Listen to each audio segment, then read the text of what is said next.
In 1980, thousands of American farms didn't fail because they didn't know how to farm. They failed because they didn't understand how exposed they were. Interest rates spiked, commodity prices dropped, and operations that looked profitable on paper collapsed in a single season. Now here's the uncomfortable part. We're seeing the same structural pattern again. Not identical, not obvious, but deeply similar. Because today's farms are more productive than ever, and at the same time, more financially fragile than most operators realize. And the risk isn't where most people think it is. For the past 2 decades, agriculture has been driven by one dominant idea: efficiency equals safety. Higher yields, bigger equipment, more acres per operator, advanced seed genetics, precision inputs. On the surface, it looks like strength. And in good years, it works beautifully. But here's the problem no one likes to say out loud: efficiency without resilience is just optimized vulnerability. Because when your entire system is tuned to perform under ideal conditions, any deviation from those conditions doesn't reduce performance. It breaks the system. Let's step back for a second.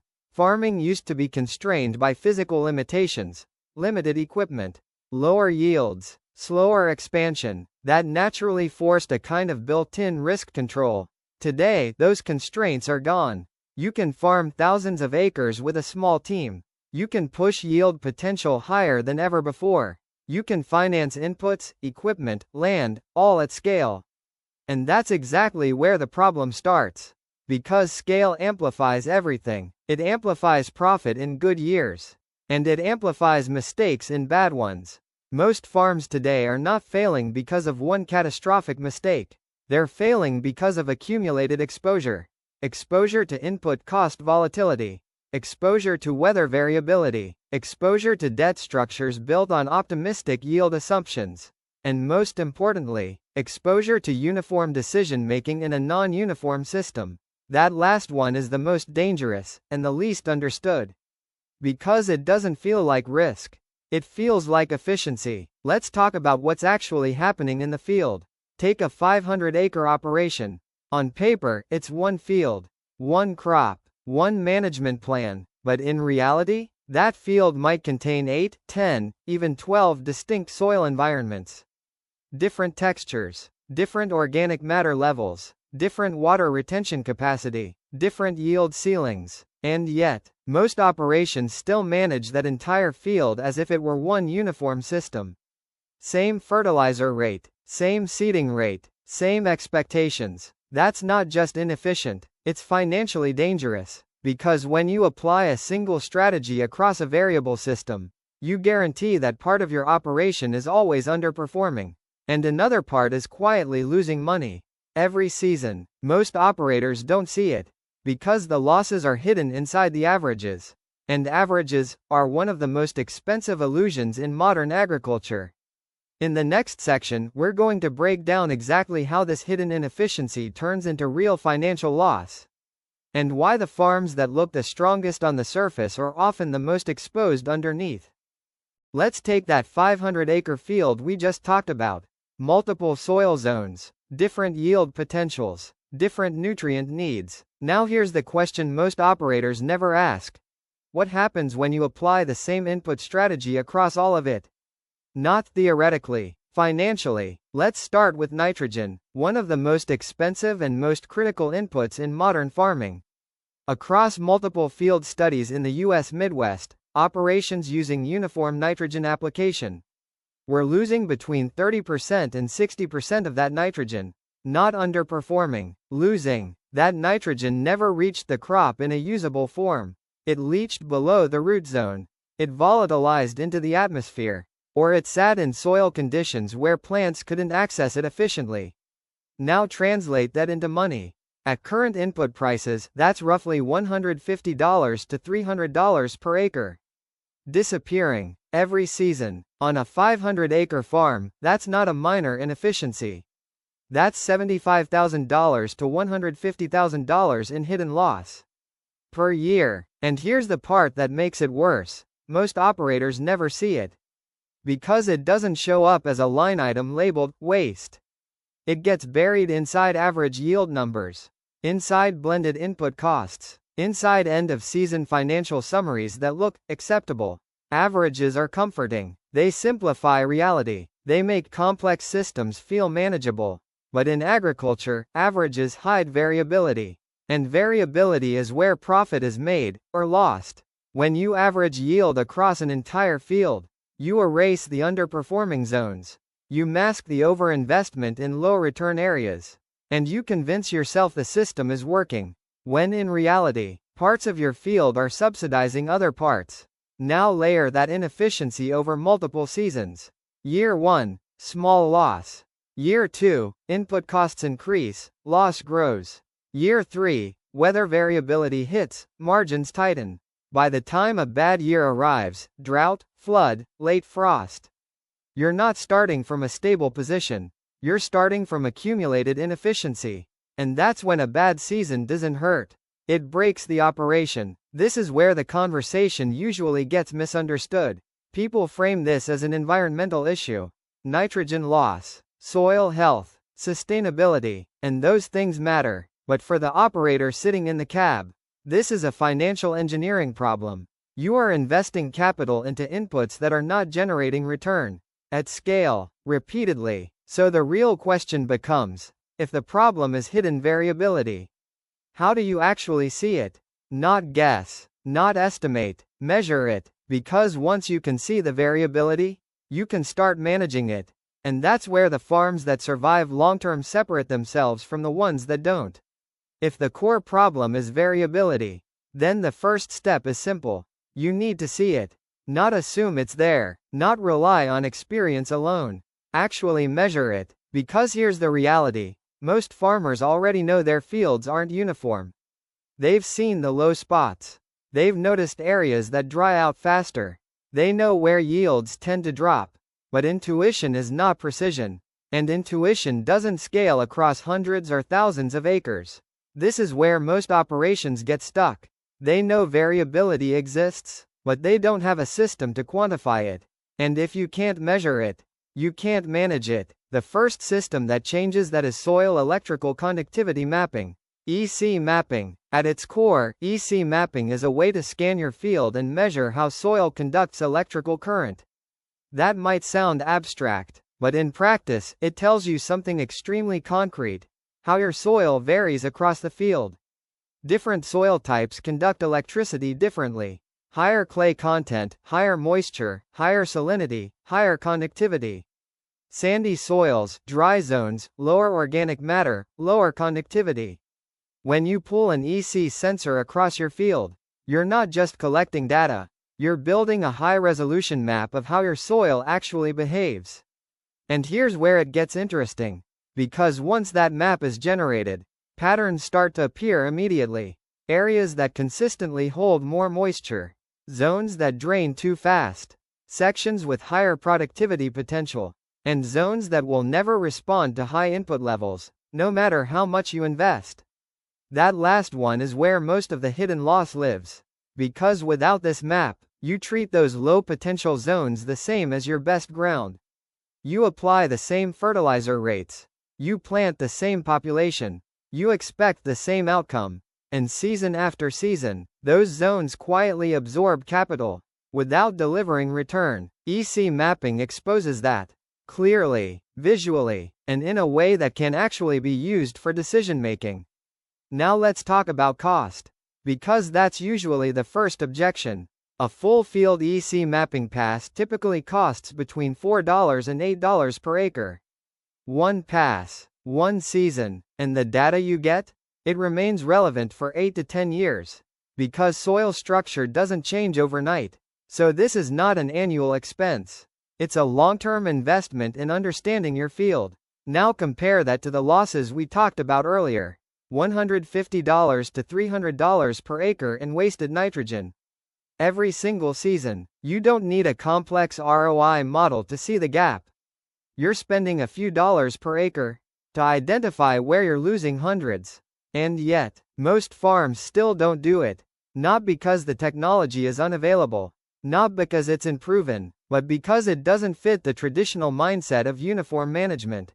It forces a shift from treating the field as one system to managing it as multiple systems within the same boundary.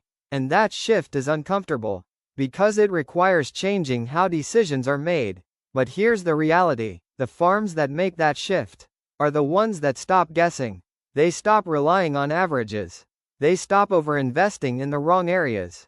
And they start aligning inputs with actual field conditions. But seeing variability is only the first step, because data by itself doesn't generate profit. Action does. And that leads to the next system, the one that turns soil maps into real financial impact: variable rate application. Seeing variability is important, but by itself, it doesn't change anything. A map doesn't increase yield. A map doesn't reduce costs. It only shows you where the problems are. The real shift happens when you act on that data. And that's where most operations hesitate. Because acting on variability means abandoning one of the most comfortable habits in farming: uniform application. For decades, the standard approach has been simple: one rate across the entire field, one fertilizer plan, one seeding rate, one strategy. It's easy to manage, easy to plan, easy to execute, and financially inefficient in ways most operators underestimate. Because once you've mapped your field, you already know something critical: not every acre deserves the same investment. Some zones have high yield potential. They respond well to inputs. They convert fertilizer into production efficiently. Those are your profit drivers. Other zones? They're limited by soil structure, by water retention, by drainage, by factors you can't fix in a single season. And yet, in a uniform system, both zones receive the same treatment, the same input cost, the same expectations. That's not optimization, that's misallocation of capital. Variable rate application changes that. Instead of applying one rate across the entire field, you apply different rates based on the actual potential of each zone. High-performing zones receive optimized input levels. Not excessive, not wasteful, just enough to maximize return. Lower-performing zones receive reduced inputs. Because pushing high input levels into low-potential ground doesn't increase yield. It just increases cost. This is where many operators push back. Because it feels counterintuitive. The instinct is to fix the weak zones. Add more fertilizer. Increase seeding rates. Push harder. But the data is consistent across multiple operations. You don't turn poor soil into high-performing ground by forcing inputs into it. You just compress your margins. Variable rate strategy accepts reality instead of fighting it. It reallocates resources. It protects your high-performing acres. And it stops the financial bleeding in areas that won't deliver return. Now let's talk numbers, because that's what actually matters. Across farms that have implemented variable rate application based on real field data, input cost reductions typically range between 12% and 22%.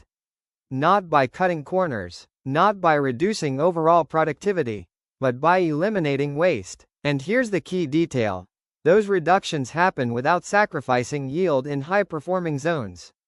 Because you're not reducing inputs where they matter, you're removing excess where they don't. That distinction is everything. Instead of treating the entire field equally, you start treating it intelligently. And over time, that creates a compounding effect. Lower input waste, more stable margins, better resilience in bad years. Because when conditions turn against you, you're no longer carrying unnecessary cost across your entire operation. You've already trimmed the inefficiencies. You've already aligned inputs with reality. And that changes how a bad season impacts your farm. But there's one more problem. And it's one most operators completely overlook. Even farms using EC mapping, even farms running variable rate application, still make decisions based on flawed data. Because the system they rely on to measure performance is often wrong, not slightly off, significantly off. And if your performance data is wrong, every decision built on top of it is compromised. That's what we're fixing next. At this point, you understand the problem. You understand the systems. You understand where money is being lost, and how to stop it. But none of that matters if it doesn't translate into action. Because the biggest gap in modern agriculture isn't technology, it's execution. Most farms don't fail because they lack access to tools. They fail because they delay implementing them. One more season, one more cycle, one more year of, we'll look into it later. And that delay has a cost. Every season you operate without visibility, without variable rate, without calibrated data, you are compounding inefficiency. So instead of thinking about this as a full system overhaul, break it down. Step 1. Map your fields. Not all of them. Start with your highest cost acres. The ones where you're investing the most in inputs. The ones where variability hurts the most. Run EC mapping. Get the data. Identify the zones. Don't overcomplicate it. You're not trying to build a perfect model. You're trying to eliminate blind spots. Step 2. Adjust one input. Not everything at once. Not seeding, fertilizer, and irrigation all together. Pick the highest impact variable. For most operations, that's fertilizer. Implement a basic variable rate strategy. Reduce input in low potential zones. Maintain or optimize in high performing areas. Measure the result, not emotionally, financially. Step 3. Validate your data. Before making next season's decisions, calibrate your yield monitor. Verify your numbers. Make sure what you're seeing is real. Because scaling a bad decision with accurate data is fixable. Scaling decisions based on bad data is chaos. Now here's what happens when you follow this sequence. Year 1. You identify inefficiencies. You reduce obvious waste. Margins improve slightly. Year 2. Your data gets better. Your zones become clearer. Your decisions become more precise. Margins stabilize. Year 3. You're no longer reacting. You're operating with control. And that's the shift most farms never reach. They stay in reactive mode. Responding to prices. Responding to weather. Responding to problems after they happen. While the top operations design systems that absorb those shocks. That's what resilience actually looks like in agriculture. Not working harder. Not taking bigger risks. Designing a system where bad conditions don't automatically lead to bad outcomes. Because at the end of the day, you don't control the market. You don't control the weather. But you do control how exposed your operation is to both. And that's the difference between a farm that survives the next decade and one that doesn't.